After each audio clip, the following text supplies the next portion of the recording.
I'm Dr. Lynn, and I'm going to share 5 easy ways to strengthen your pelvic floor. First, it's really important to know how to do a good pelvic floor contraction, also sometimes called a Kegel.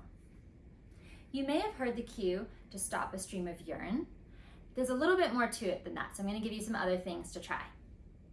For a really full pelvic floor contraction, to get all the muscles of the pelvic floor going, you want to squeeze and lift in and up around the anus, sort of like the feeling of holding in gas. You want to pull the middle of the pelvic floor in the vagina or around the base of the penis in and up too. And then also squeeze shut in the front like you're stopping a stream of urine. Remember to breathe with your exercises. It's not really helpful to hold your breath, even though that might be your instinct. So make sure you're breathing with the effort of each exercise. 2. You want to be able to do quick, powerful contractions, especially when there's increased pressure. That's what happens during a laugh, cough, or sneeze, or a sudden lift. So it's important to practice reacting to pressure with a quick squeeze and lift. So for example, to get ready for the next time you're sick and have a cough, you could practice making a noise like a ha or a huff, huh, and doing a quick squeeze and lift of your pelvic floor. I think it helps me to imagine that I have an ice cube right at my perineum under me, and every time I make the noise, I'm going to try to pull my pelvic floor in and up off that ice cube. Huh. Huh. Yep, I felt it rise in and up as I made the noise. Now, 3. It's also important to be able to do light, long, steady pelvic floor contractions, because that's the type of contraction that you're going to need if you're on a jog, a long stroller walk with a kid, or you have a long way to walk with a really full bladder to get to the bathroom. So in sitting, as a beginner stage, you could practice just gently squeezing and lifting your pelvic floor up a little, just a little bit more, almost like going up a couple floors on the elevator, but not all the way to the top. And then see if you can hold it light and steady. Maybe in the beginning you get a little shaky at 3 to 5 seconds, and then you'd let go and relax and try again 10 times.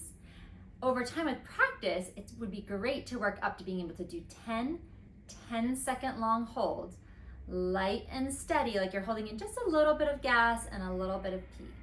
When you get really good at doing this in sitting, definitely try to practice standing and walking so you know your pelvic floor is ready to handle whatever life throws at it. Next, it's really important to understand that the pelvic floor is actually the floor of the core. So you don't want to only practice pelvic floor exercises on their own. You can totally combine pelvic floor with your abdominals, your hips. So for example, I'm going to pretend that I'm at an exercise class, or maybe I'm home doing an exercise video.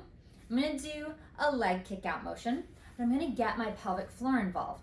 So to get ready, I'm going to squeeze and lift the pelvic floor. I'm going to pretend like I'm holding in a little bit of gas and pee. I'm going to zip in my deep abs as well, almost like I'm putting on some tight jeans. Now, I could do this 2 ways. I could practice a quick squeeze of my pelvic floor every time I pulse my leg and then let it go. Quick squeeze and lift, pulse, and then let it go. Or I could practice a light, long, and steady hold and see if maybe I can just keep holding my pelvic floor through a few leg pulses. Okay, here I go. I'm pretending to hold in a little bit of gas, hold in a little bit of urine. Here I go. I'm going to pulse. Ooh, I'm still holding it. Checking it. Am I holding in the gas? Holding in the pee? Okay, it's getting a little tired. So now I'd put my leg down and rest. Finally, number 5. It's really important to practice using your pelvic floor in everyday life. So if I have my laundry here and I'm going to pick it up to carry it down to my basement, that's a great time for me to use my pelvic floor. So I'm going to squat down, inhale to get ready, then big exhale as I lift the laundry. Do I have my pelvic floor? Yeah, I held it. And then I'd release it a little bit once I'm up. Okay, go ahead and try these tips.